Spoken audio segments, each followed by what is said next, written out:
अभी पानी बड़ा हुआ है।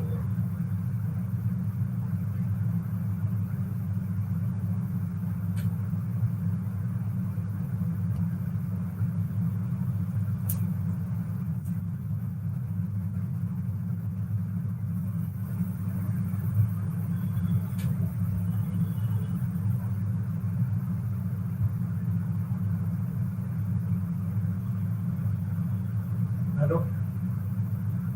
हाँ सर, मैं आपको ये एक लिंक भेज दिया मैंने, कि देखा नहीं अभी तक, इसलिए करा। Okay sir.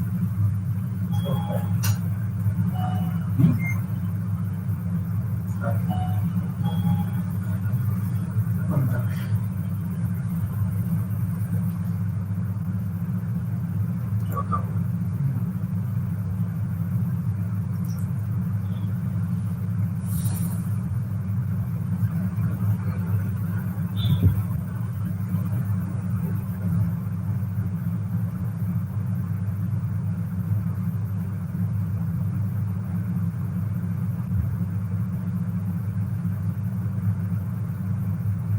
Good morning, learners and viewers. Welcome to the session for Management Information Systems, MLPO 004. We were discussing about Unit 10, that is resource provisioning and resource provisioning methods. To continue with, we start with global exchange of cloud resources. The global exchange of cloud resources refers to the ability to share cloud resources such as computing power, storage, and network bandwidth across the different geographical locations and between different cloud providers. This can help organizations better utilize their resources and access resources that are not available locally. Some key aspects of the global exchange of cloud resources are interoperability. This is a critical aspect of global exchange of cloud resources. Cloud providers should provide standard APIs and protocols that enables seamless sharing of resources across different cloud environments. Federation. Second one, federation is another approach to the global exchange of cloud resources. It is federated cloud environment. Multiple cloud providers collaborate to offer a unified cloud environment to customers. Thirdly, resource management. This is effective resource management is essential for a global exchange of cloud resources. Cloud providers should offer tools and services that enables customers to manage their resources effectively across different cloud environments. Security. Security is another critical aspect of the global exchange of cloud resources. Cloud providers should offer robust security measures to protect customer data and resources when sharing resources across different cloud environments. Billing and metering. These are the essential aspects of the global exchange of cloud resources. Cloud providers should offer transparent billing and metering models that enables customers to track their resources, usage, and cost across different cloud environments. Then comes effective global exchange. Global exchange of cloud resources requires collaboration between different cloud providers and effective management of resources and security. Cloud providers should offer standard APIs and protocols that enables seamless sharing of resources across different cloud environments and provide tools and services to enable effective resource management and security. Cloud security challenges. This refers to the potential risk and threats associated with storing data and running applications in a cloud environment. Some of the key cloud security challenges are data breaches. One of the most significant security challenges in the cloud is the risk of data breaches. Hackers or malicious insiders can exploit vulnerabilities in the cloud infrastructure to gain unauthorized access to sensitive data. Insider threats. Insider threats are a significant concern in a cloud environment. Malicious insiders, such as employees or contractors, may misuse their privilege to access and steal sensitive data. Cloud service provider security. Cloud service provider security are responsible for the security of the cloud infrastructure, but organizations still need to ensure that their data is adequately protected. Regulatory compliance. Organizations need to comply with various regulations and standards to protect sensitive data such as HIPAA, PCI DSS, and GDPR. Cloud service providers must also comply with these regulations and standards to ensure that customer data is adequately protected. Data loss. This can occur due to various reasons, including accidental deletion, hardware failure, or natural disasters. Here, organizations need to have backup and recovery mechanism in place to ensure that critical data can be recovered in case of data loss. Then comes your lack of control. In a cloud environment, organizations may not have complete control over the data and its applications. This lack of control can create security risks and make it difficult to manage the security of the cloud environment. In that case, effective cloud security requires a combination of technology, process, and people. Security governance, virtual machine security, IAM, that is Identity and Access Management, security standards. These are the essential components of cloud security. We'll start with what is meant by security governance. Security governance refers to the framework of policies, processes, and controls that an organization uses to manage and protect its IT assets.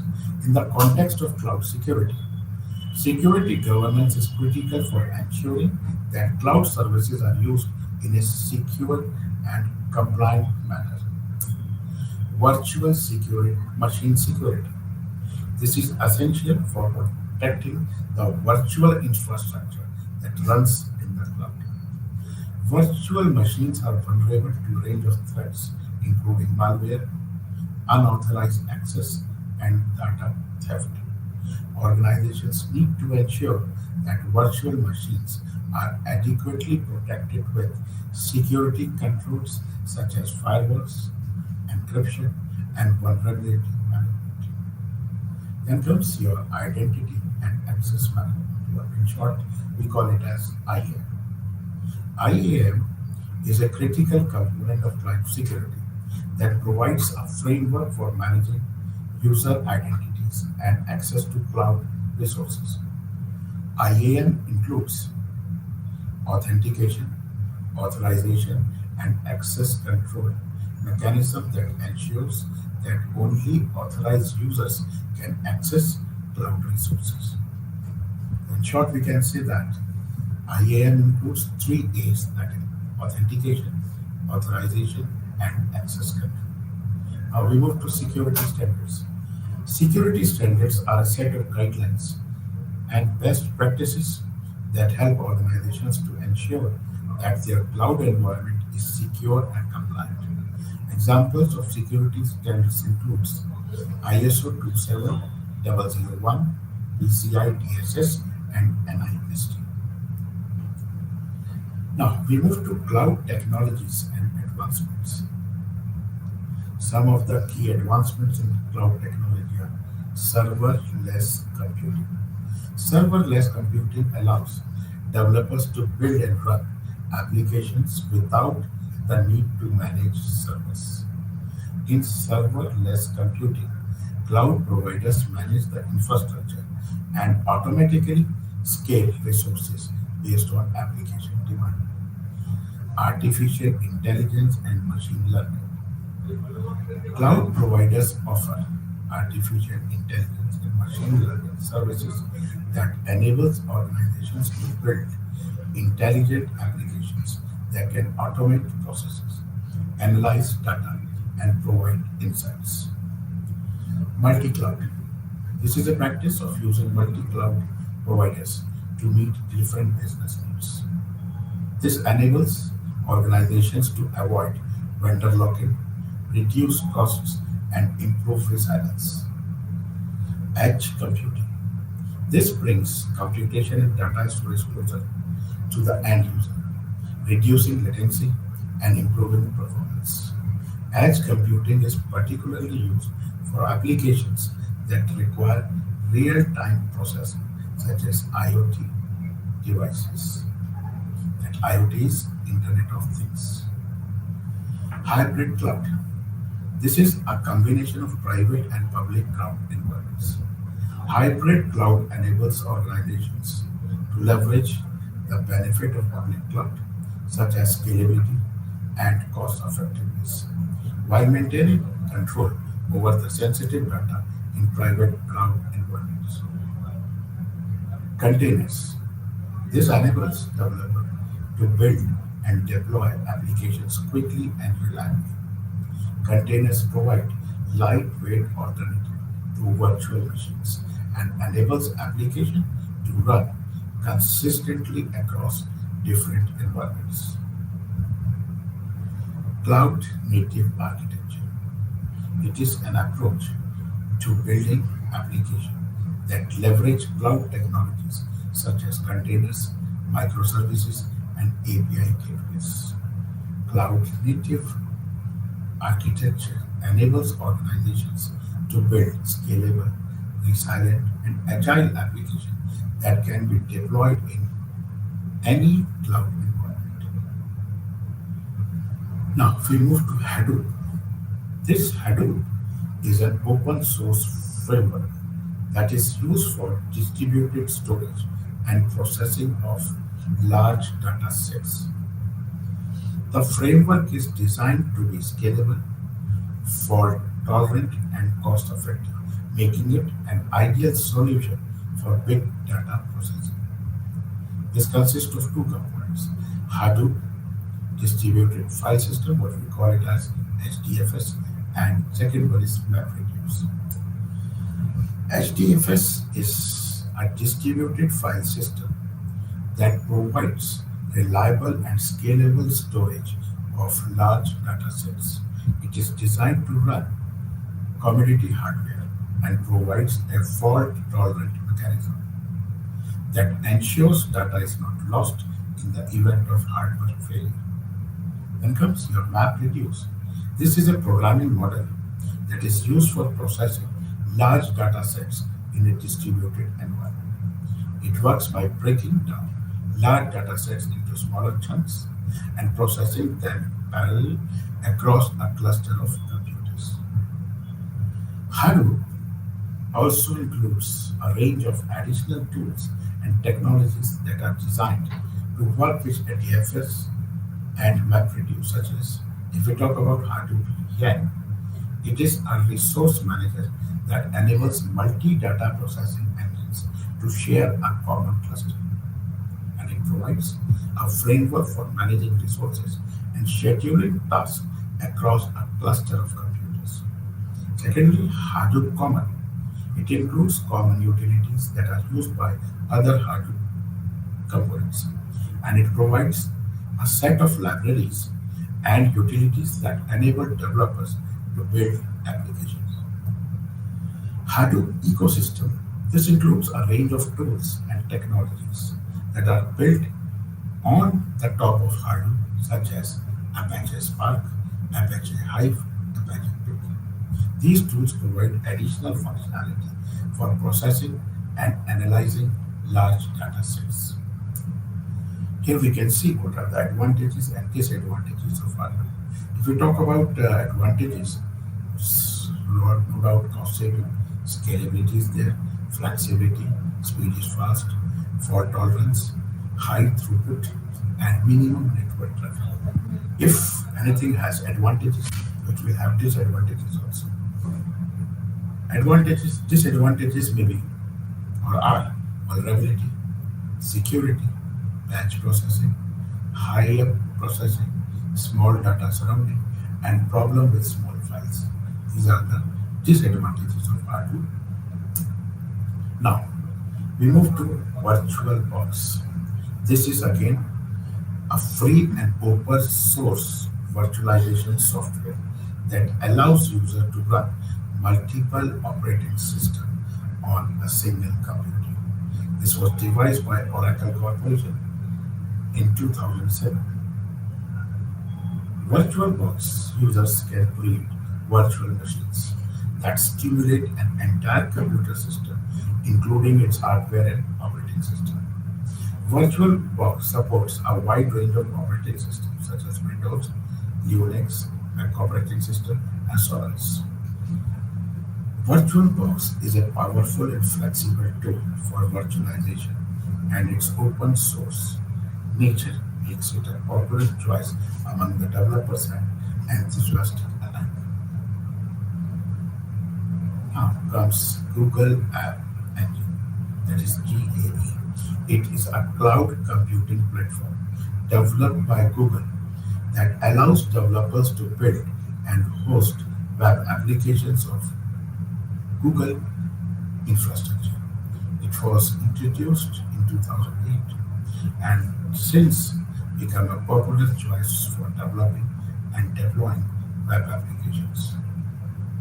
GAE supports a variety of programming languages, including Java, Python, Go, Node.js, PHP, and it also provides a scalable and managed platform for developers, meaning that Google takes care of the underlying infrastructure such as servers, networking, and storage, allowing developers to focus on building their applications.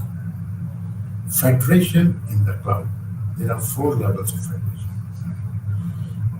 Federation in cloud refers to the ability to connect and manage multiple cloud environments as a single cohesive unit. First one is identity federation. This level of federation allows users to authenticate and access resources across multiple cloud environments using a single set of credentials. Second one is resource federation. This level of federation allows resources such as virtual machines or storage to be shared across multiple cloud environments. Thirdly, it is service federation, which allows cloud services to be accessed and consumed across multiple clouds environments. And fourthly is policy federation. This allows policies and governance to be applied consistently across multiple cloud environments. This requires a common policy engine that can enforce policies across multiple clouds. Now we move to case studies. Examples of case studies in cloud computing are Netflix, Capital One, General Electric, and Unilever. Netflix did. Netflix is a popular streaming service. It is a prime example of company that has fully uses cloud computing. Netflix can build its entire technology infrastructure on Amazon Web Services and uses the cloud to store, manage, and stream its vast library of video content. Second one is Capital One. Capital One is the financial service company and has adopted cloud computing to improve its agility and innovation. Capital One had used AWS to build a cloud-based platform for developing and deploying new financial products and services. Then comes your General Electric. This is another example that has successfully adopted cloud computing. General Electric uses Microsoft Azure to support its Paradox platform, which is a cloud-based platform for managing and analyzing data from industrial sensors and equipments. Then comes your Unilever. Unilever is a consumer good company, has adopted a hybrid cloud strategy that combines on-premises infrastructure with cloud-based services. Unilever uses AWS and Microsoft Azure to support its various business units, while also maintaining the control over its core IT infrastructure. Now, we move to Unit 11, that is Big Data. Big data refers to vast amount of structured and unstructured data that is generated and collected by individuals, organizations, and machine learning. Data is too large and complex to be processed by traditional data processing applications, which often have limitations in terms of their capacity to store, process, and analyze large data sets. To process and analyze big data, specialized technologies and tools such as Hadoop, Spark, and NoSQL databases have been developed. Data storage and analysis. These are the two critical components of big data processing. Big data is too large and complex to be processed by traditional data processing applications, and therefore specialized technologies and tools have been developed to store and analyze big data. One popular technology for storing big data is Hadoop, which is an open source software framework that allows for distributed storage and processing of large data sets across clusters of computers. Once data is stored, it can be analyzed using specialized tools such as Spark, which is an open source data processing engine that allows for fast and efficient processing of large data sets. In addition to these specialized technologies and tools, data scientists and analysts can use programming languages such as Python and R to perform data analysis and create virtualizations to help interpret and communicate the results of the analysis. What are the characteristics of big data? We should remember four things. Big data can be characterized by several distinct features, and it is often referred to as four V's: volume, velocity, variety, and veracity. Data characterizes several features, but such as variability. This refers to the inconsistency in the data, which may result from changes in the data sources, data formats, and data quality. Then comes your complexity.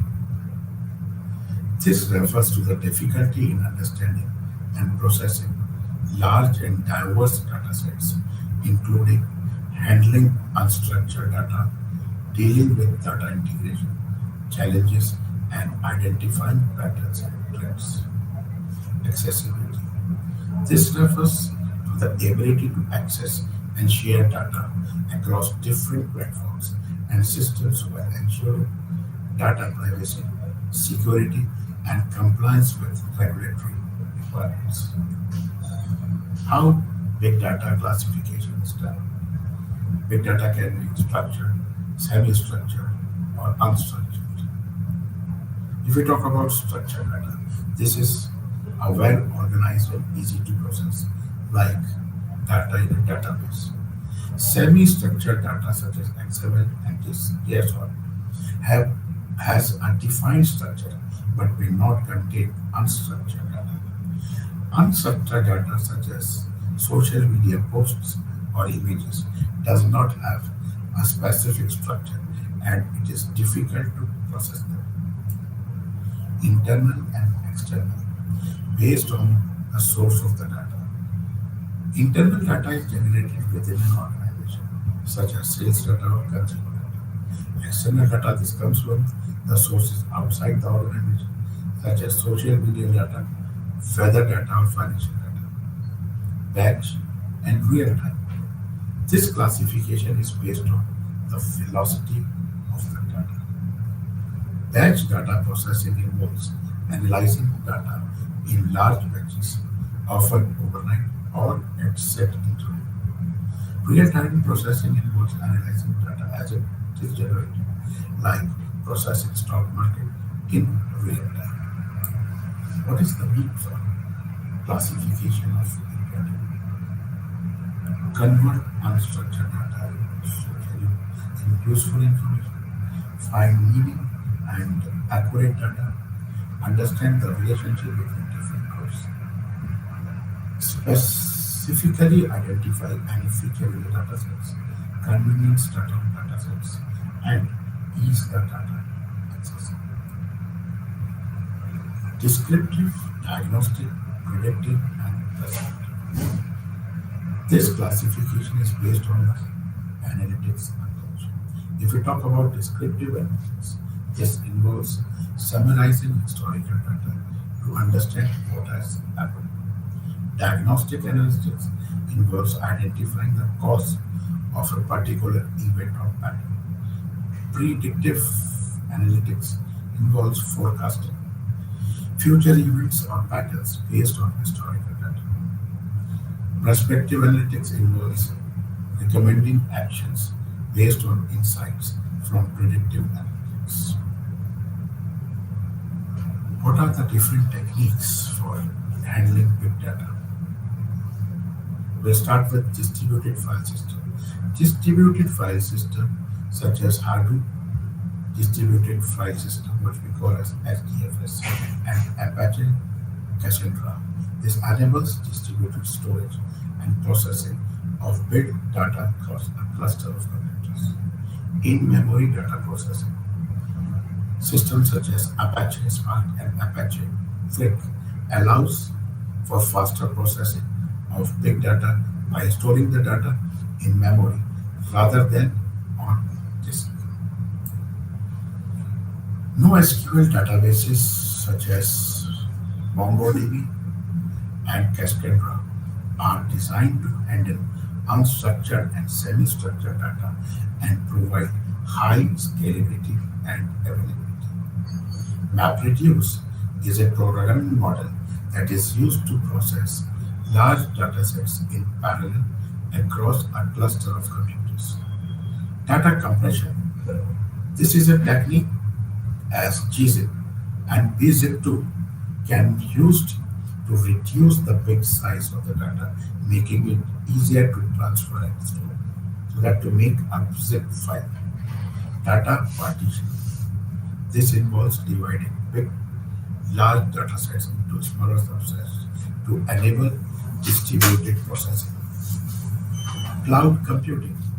This is a platform such as Amazon Web Services, AWS, and Microsoft Azure provide scalable and cost-effective solutions for storing and processing big data.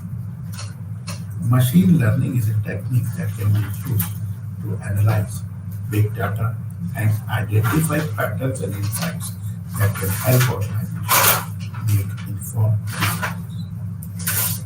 What are the challenges in big data analysis? Big data analytics is a complex and challenging process. There are several challenges that organizations face when trying to extract insight and value from their data. Some of the key challenges that are faced are data complexity and variability. Big data comes in many different forms, including structured, semi-structured, and unstructured data, which can be challenging to process and analyze. Data quality is often incomplete, inconsistent, or inaccurate, which can lead to ambiguous insights and conclusions. Data security and privacy. This contains sensitive and confidential information which must be protected from unauthorized access and breaches. Scalability as the volume grows, the analytical architecture must be able to scale to handle the increased load, which can be challenging and costly. Talent storage.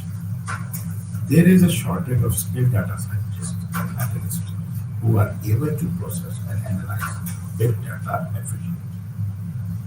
Integration. This requires integration with multiple systems and technologies, which can be challenging to implement and maintain. Data governance. This requires careful management and governance to ensure compliance with regulation and policies. Interpretative results. Big data analyst often produces large and complex data sets, which can be challenging to interpret and translate into actionable insights. Now the thing is that where, how, from what are the sources of the data? We see there are some case studies where big data is handled, that is marketing and sales, healthcare, medicine, and advertising. If we talk about medicine, big data is being used in medicine to accelerate drug discovery and development, identify new treatments and therapies, and improve clinical trial design. For example, Pfizer is using big data analysis to mine existing drug data and identify new therapeutic targets. Novartis is using big data to improve the efficiency of its clinical trials and accelerate the development of new drugs. If you talk in terms of advertising, big data is being used in advertising to target and personalize ads based on individual consumer preference and behavior. For example, Google and Facebook use big data to target at specific audience based on their browsing and search history. Netflix uses big data to recommend movies and TV shows to individual users based on their viewing history and preferences. If we talk about marketing and sales, big data is being used in marketing and sales to understand consumer behavior and preference, personalize marketing messages, and optimize pricing and promotion. For example, Amazon uses big data to personalize recommendations for individual customers based on their browsing and purchase history. Walmart uses big data to optimize pricing and inventory management in its store. Look at what this uses big data to optimize its vending machines, placement, prices, and promotion based on local weather conditions, events, and consumer data. Now, earlier we have talked about Hadoop. Now we will see what is Hadoop framework and its ecosystem. Hadoop is an open source framework that is used for storing and processing large volume of data across distributed systems. It was originally developed by Dow Cutting and Mike Cabrera in 2006, and it is now maintained by Apache Software. This ecosystem, Hadoop ecosystem, consists of several components. That is Hadoop distributed file system. This is a distributed file system that stores data across multiple nodes in a cluster. Second one is MapReduce. It is a programming model and software framework for processing large data sets across distributed systems. Then comes Yarn, yet another resource manager. It is a resource management system that is used to manage resources in a Hadoop cluster. HBase. HBase is a NoSQL database that is used to store large volumes of structured data. Then comes Pig. Pig is a high-level programming language that is used to process large data sets in Hadoop. Hive. This is a data warehouse system that is built on top of Hadoop. Spark It is again a fast and powerful data processing engine and that is designed to handle both batch and real-time processing. What are the requirements of Hadoop framework? This was developed basically to address the challenges of processing and analyzing large volumes of data that traditional data processing systems were not able to handle. Some key requirements that led to the development of Hadoop are scalability. Traditional data processing systems were not designed to handle the massive volumes of data being generated today. Hadoop was designed to be scalable, allowing organizations to store and process large volumes of data across distributed systems. Second one is fault tolerance. As data volume grows, the probability of hardware or software failure also increases. In that case, Hadoop was designed to be fault tolerant, ensuring that data is always available even in the event of hardware or software failure. Cost effectiveness. Traditional data processing system can be expensive to scale, both in terms of hardware and software. Hadoop was designed to be cost effective, using commodity hardware and open source software to reduce cost. Flexibility. Traditional processing systems were designed for specific types of data and processing tasks. But Hadoop was designed to be flexible, allowing organizations to store and process a wide variety of data types and perform a large range of processing tasks. Then comes speed. Traditional data processing systems were not designed to handle real-time processing and analysis. This Hadoop was designed to be fast, using parallel processing and distributed computing to speed up the data processing and analysis. Second part is MapReduce framework. This MapReduce framework is a programming model and software framework that is used to process and analyze large data sets in parallel across a distributed computing cluster. This MapReduce has two main components. First one is map and the second one is reduce. If we talk about map is a component which is responsible for processing the input data and processing a set of key value pairs as output.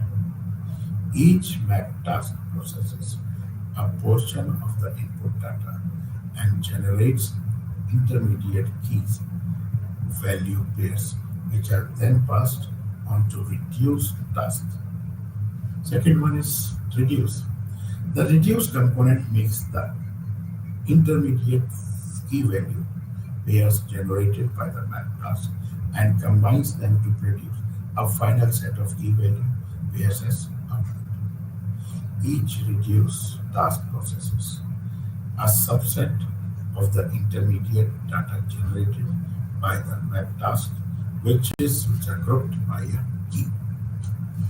Key features of MapReduce framework include scalability, fault tolerance, data locality, and ease of use.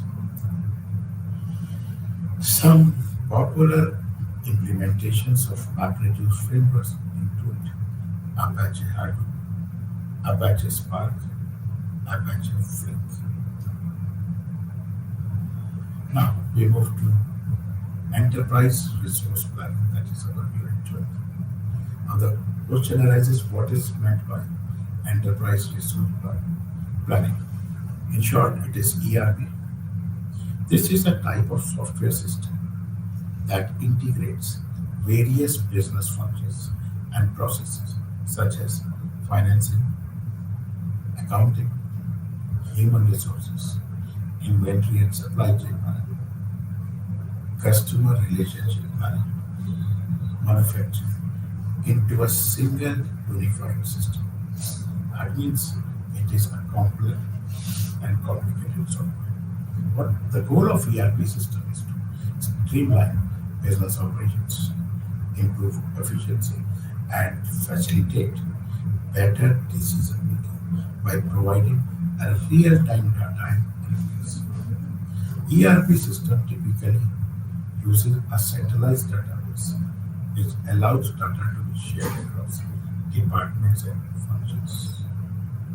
ERP system typically includes a set of integrated modules that can be customized to meet the specific needs of the organization.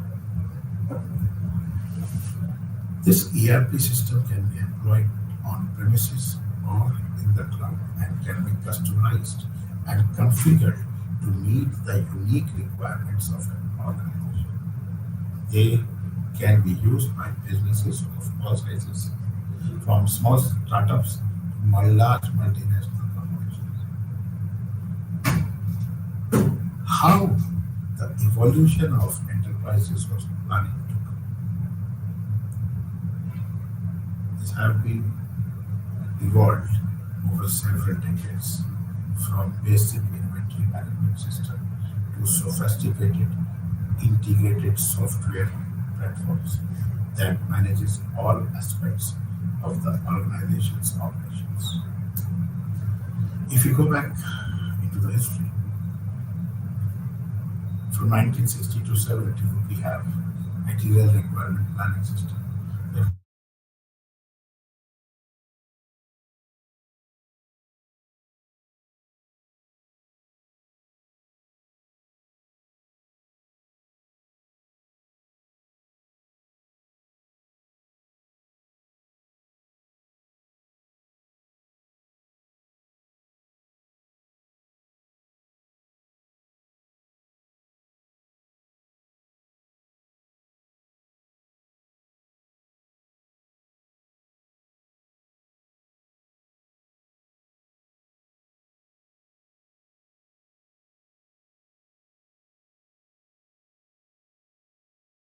became popular, allowing for easier deployment and lower cost. And again, till the present scenario, ERP system continues to evolve with a focus on advanced analytics, artificial intelligence, machine learning, and automation. As technology continues to advance, ERP system will likely continue to evolve to meet the changing needs of the businesses. What are the fundamental technology of ERP? The fundamental technology for ERP system is a combination of software, hardware, and networking technology that allows an organization to integrate and manage all its business processes in a single integrated system. If we talk about software, ERP systems are software applications that typically run on a server and can be accessed by users via a web-based interface. The software includes a set of integrated modules that support various functions such as finance, human resource, supply chain management, and customer relationship management. Database. ERP systems rely on databases to store and manage data. Databases provide a centralized repository of data that can be accessed by all modules of the ERP system. The database architecture of an ERP system is typically designed to be highly scalable. ERP system, if you move to network, if you talk about networking, ERP system requires a network infrastructure to support communication between different modules and users. And networking infrastructure include local area networks, what we call as LAN, wide area networks, that is WAN, and internet connectivity. Hardware, this requires server hardware to run the software and store the databases. The server hardware may include a combination of high performance processors, memory, and storage devices. The last part is the integration. ERP system must be able to integrate with other software applications used by the organization, such as customer relation management system, supply chain management system, and manufacturing system. Integration is typically achieved through the use of application programming interfaces, that is, APIs, and other integration technologies. What are the benefits of enterprise resource planning? We have improved efficiency because this system streamlines business work processes by automating routine tasks and performing real-time information. This leads to improved efficiency. Second one is enhanced visibility. ERP systems provide real-time data on all aspects of an organization operation, which helps managers make informed decisions and respond quickly. Better decision making is done because it provides a comprehensive view of an organization's operations, enabling managers to make better informed decisions. Have improved customer service because this provides a 360-degree view of the customer interaction, enabling organizations to respond quickly and effectively to customer needs, which leads to improved customer satisfaction and retention. Standardized processes.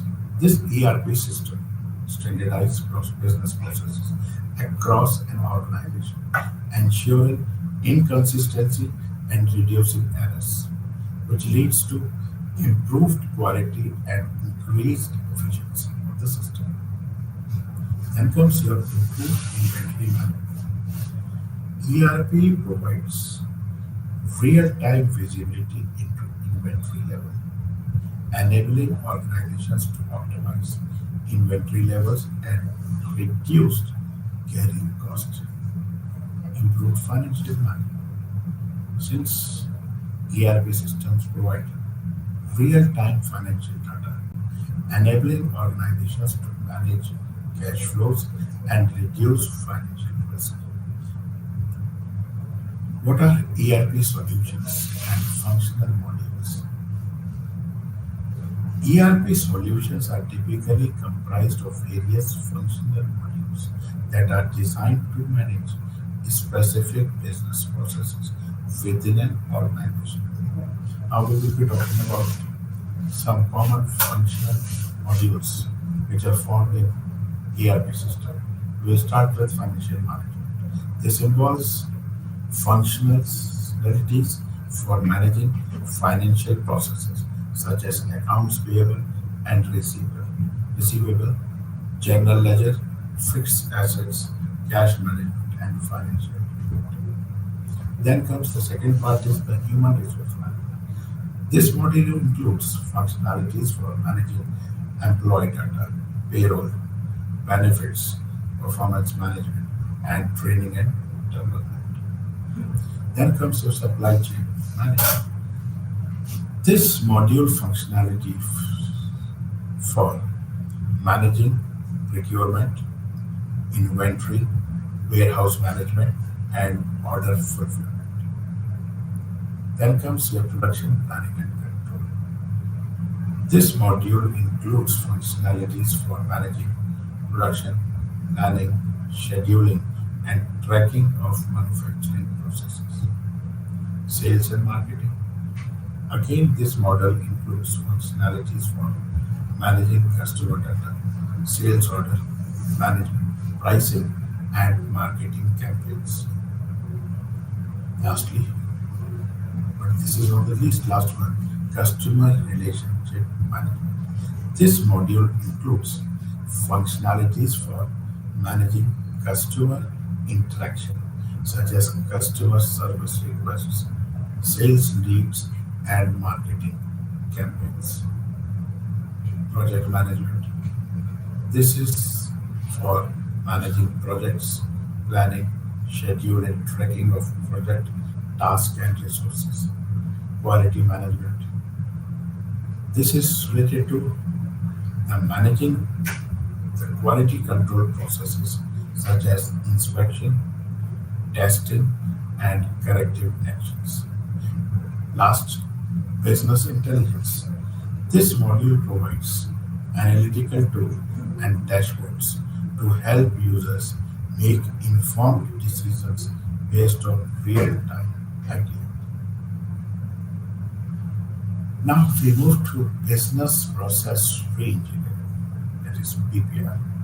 This is a management approach that involves the radical redesign of business processes to achieve significant improvements in performance, efficiency, and effectiveness. This PPR has the following steps.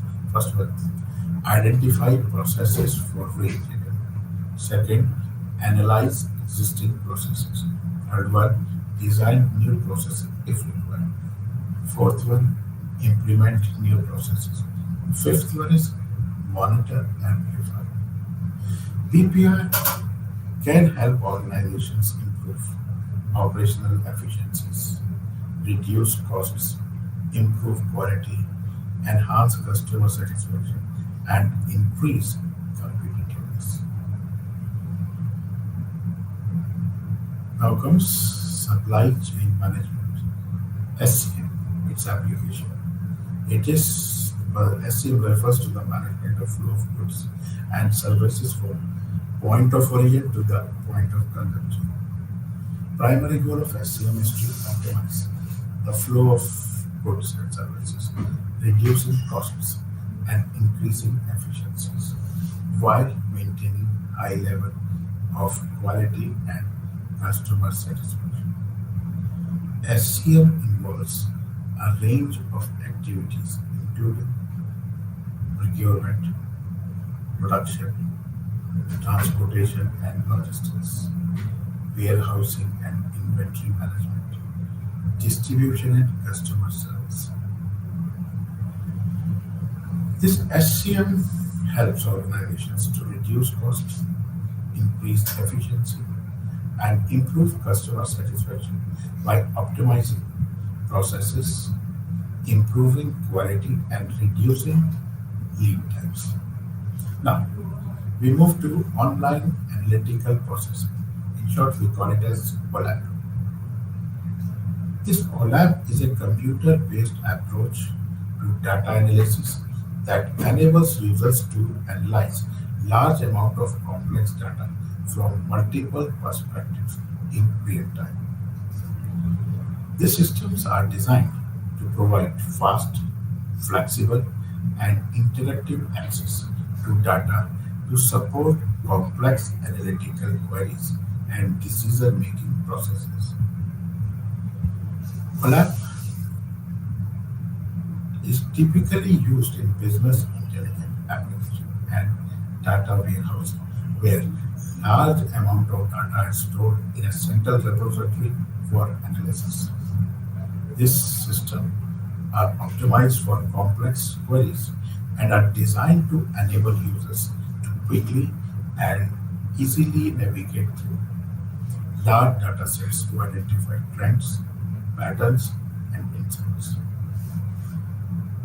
These OLAP systems are typically used by business analysts, data scientists, and other decision makers to support a large range of activities, including financial analysis, marketing analysis, and product analysis. Then comes your customer relationship management, CRM. This refers to the strategies, processes, and technologies that business use to manage and analyze their interactions with customer and potential customers.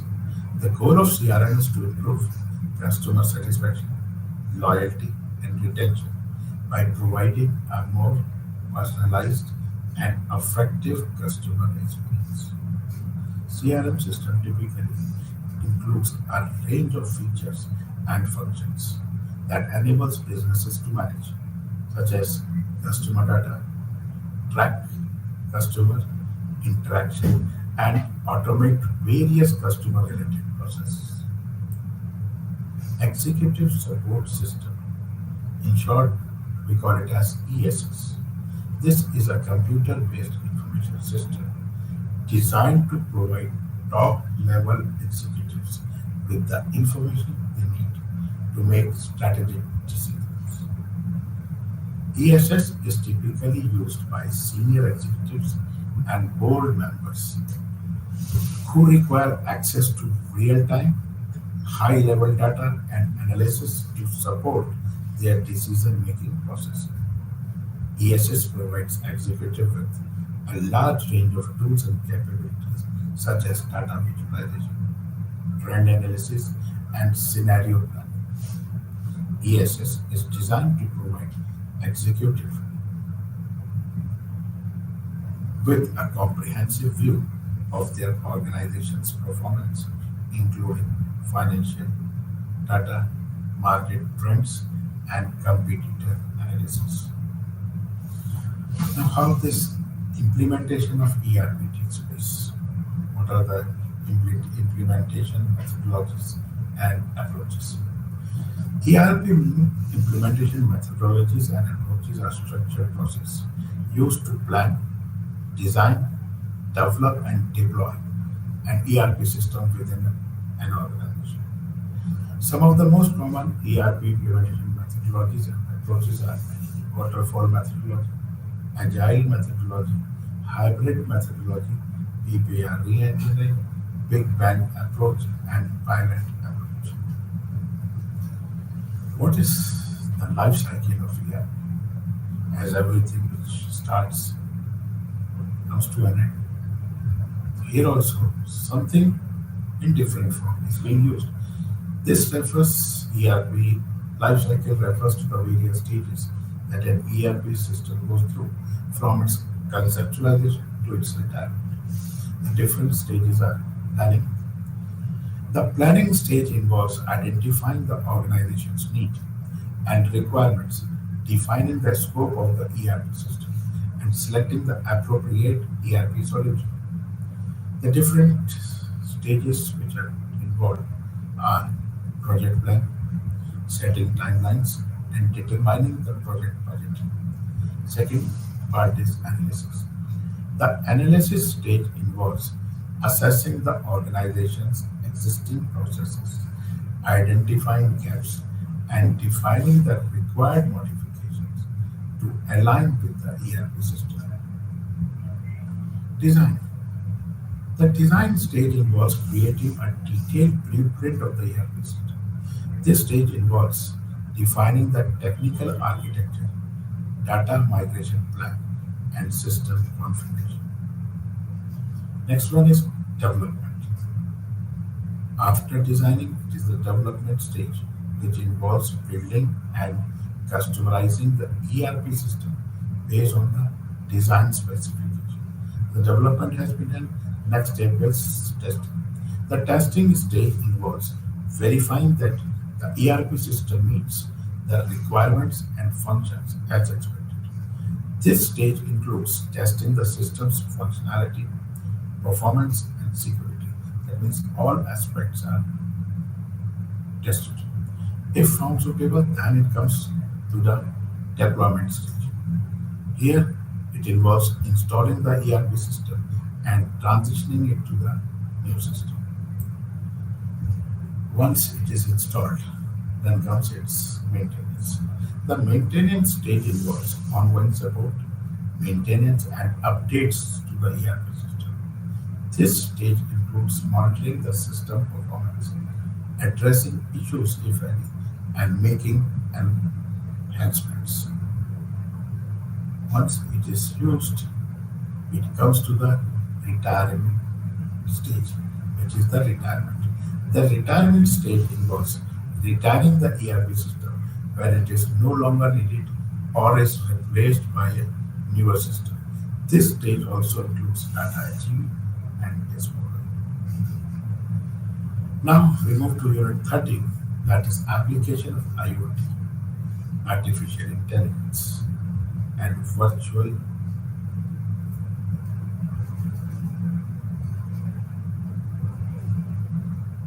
IoT stands for Internet of Things, which refers to the network of physical devices, vehicles, appliances, and other physical objects that are embedded with sensor, software, and network connectivity that allows them to connect with shared network. These devices, also known as smart objects, can range from simple smart home devices like smart thermostats to wearable like smartwatches and RFID enabled clothing to complex industry machinery and transportation systems. Technologies are even envisaging entire smart cities predicting on IoT technologies. The potential application of IoT are vast and varied, and its impact is already being felt across wide range of industries, including manufacturing, transportation, healthcare, and agriculture. As the number of internet-connected devices continues to grow, IoT is likely to play an increasingly important role in shaping our world and transforming the way we live, work, and interact with each other. IoT ecosystem concept. The Internet of Things concept facilitates communication between millions to billions of physically interconnected devices over an IoT network by utilizing modern computing technologies. Internet of Things basically is a combination of physical devices, controllers, sensors, and actuators, plus internet connectivity. Globalization of IoT technologies with ACE, anything, anyone, any service, any path, any place, anytime, etc. And C's are collection, convergence, connectivity, computing. Has outpaced its capabilities today. What are the components of IoT ecosystem? IoT devices can be connected to a variety of organizations, including enterprises, government, and consumers. Components of IoT ecosystem includes sensors, actuators, long-haul communication, IoT cloud, IoT analytics, and data management. With this, we will conclude today's session.